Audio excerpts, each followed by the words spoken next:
सुनो मेघा, तुम्हें कल माँ के साथ जाना है। माँ एक डॉक्टर को जानती है जो भ्रूण परीक्षण करती हैं। सौरभ ने अपनी पत्नी मेघा से कहा, पर ये तो गैर कानूनी है। फिर ये तो हमारा पहला बच्चा है। क्या फर्क पड़ता है, लड़का हो या लड़की? मेघा बोली। फर्क पड़ता है मेघा, हमारे यहाँ पहला बच्चा लड़का ही होता आया है। यही परंपरा है। अगर कोख में बेटी हो तो उसे गिरा दिया जाता है। सौरभ बोला। कौन सी दुनिया में जी रहे हो तुम लोग? ऐसा भी होता है क्या? मेघा गुस्से में बोली। देखो, तुम कल जा रही हो तो जा रही हो, बस अब सो जाओ। सौरभ बोला और लाइट बंद कर लेट गया। सौरभ और मेघा की शादी को 1 साल हुए थे और मेघा को तीसरा महीना लगा हुआ था। सौरभ के घर में सौरभ सबसे बड़ा और एक बहन है। सौरभ की बहन रिया और मेघा दोस्तों की तरह रहती हैं। सौरभ यूं तो पढ़ा लिखा है, पर सोच उसकी अपनी माँ के जैसी है, पुरानी। वही मेघा नई सोच की लड़की है। अगले दिन पता चला मेघा की कोख में लड़की है। डॉक्टर ने 4 दिन बाद आने को बोला, जिससे वो इस बच्ची को नष्ट कर सकें।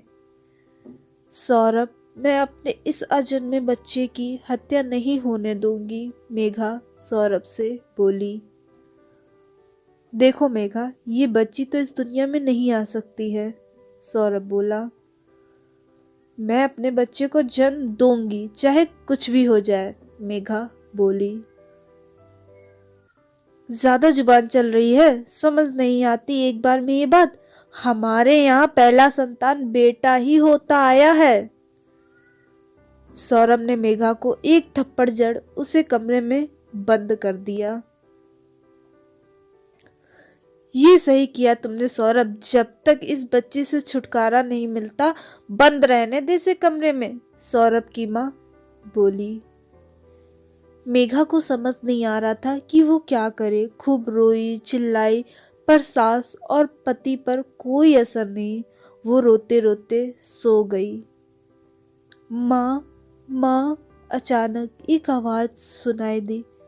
कौन है? मेघा बोली। माँ, मैं तेरी ही तो परछाई हूँ, जो अभी दुनिया में भी नहीं आई है। तुम मुझे दिखाई क्यों नहीं दे रही? सिर्फ आवाज आ रही है तुम्हारी, मेघा बोली। माँ, मैं अभी अदृश्य हूँ। मेरा दुनिया में आना ना आना तुम्हारे हाथ में है माँ, आवाज आई। पर यहाँ तो कोई नहीं चाहता तुम दुनिया में आओ, मेघा मायूस हो बोली। तुम भी नहीं माँ? लेकिन मेरी यहाँ कौन सुन रहा है? मेघा ने रोते हुए कहा। तो क्या माँ, तुम मुझे मर जाने दोगी?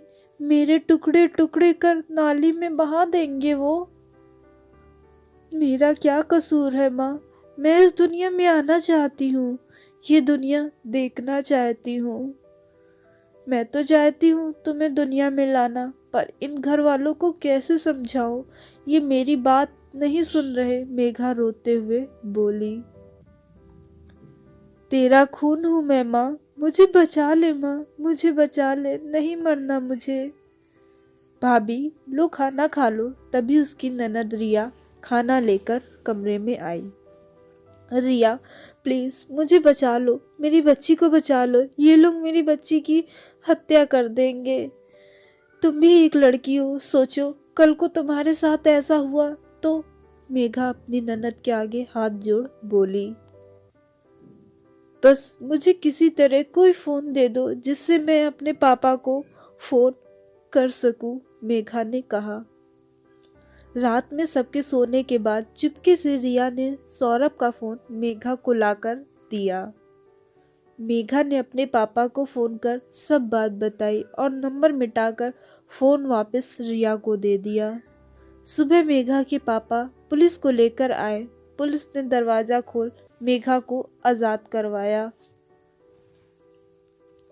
भ्रूण परीक्षण और बच्चा गिरवाने की कोशिश में मेघा के पति और सास को गिरफ्तार कर लिया गया। साथ ही उस डॉक्टर को गिरफ्तार कर उसका क्लिनिक भी सील कर दिया गया। मेघा को उसके पापा अपने साथ ले आए। तय समय पर मेघा ने एक प्यारी सी बेटी को जन्म दिया।